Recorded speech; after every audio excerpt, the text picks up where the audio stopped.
Father, where do you see? I mean, I know we're not looking for any prophetic statement from you, unless you have something. Maybe God has revealed something to you. But No, where I do got nothing. I got nothing. but where do you see the Islam thing going? I mean, Dearborn, Michigan is rough right now. You've got mini Somalia up in Minneapolis, they call it, or mini Mogadishu. You've got Texas, where Governor Abbott has outlawed Sharia law. Several other states have done it, and there's talk that Trump might try to do it for the whole country.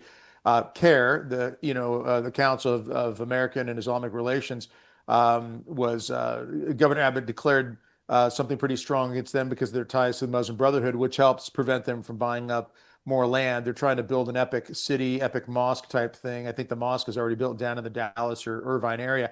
All of this, the protests and such, the rise, the threats, and as has been said by others, like looking at Europe, when they reach majority, things change. So right now they're Oh, talking yeah. about rights and this and that, but when in a country, whether it's Sweden or other European countries, we see where they have reached a majority, pretty soon, the no-go zones and all these types of things happen. So Right. Mamdani being elected and several other Muslims being elected across the country, all with that same sort of, oh no, we're here just to make things, good for the people. But there's something underneath that, a very strong current. And those who have gotten out of Islam have been very open and clear about that. Those who've That's right. converted to Christianity and said, no, it's not they're, like you said, in the Quran, it states that they can lie. And those people who've left Islam will say that's absolutely what they're doing. Where do you think this goes if we do not, number one, grow in holiness and really turn this over to God and fight like tooth and nail with every loaf of bread and fish that we have? And then also on a natural level, really recognize where we've got to stand up for the constitutional rights of the country and what true Judeo-Christian values mean in this nation and around the world.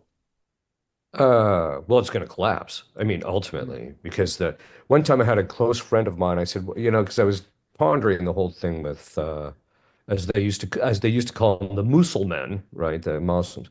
I'm like, what was God's intention and by allowing them?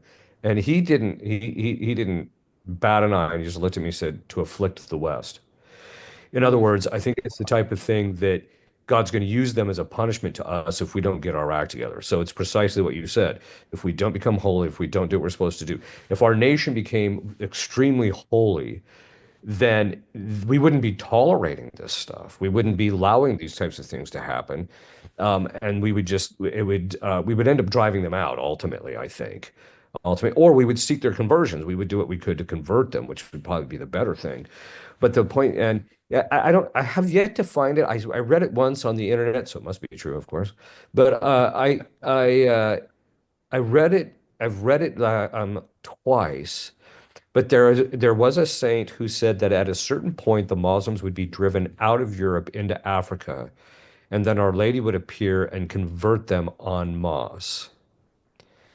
Now, again, I'm preface by I said I can't seem to find it more recently. So if someone out there knows the prophecy and can find it, that would be fantastic. But I think the point is that it's like with the Jews. We know they're going to get converted. I think it's the same thing here. In the after the chastisement or after the comet comes, as you like to say there, Doug.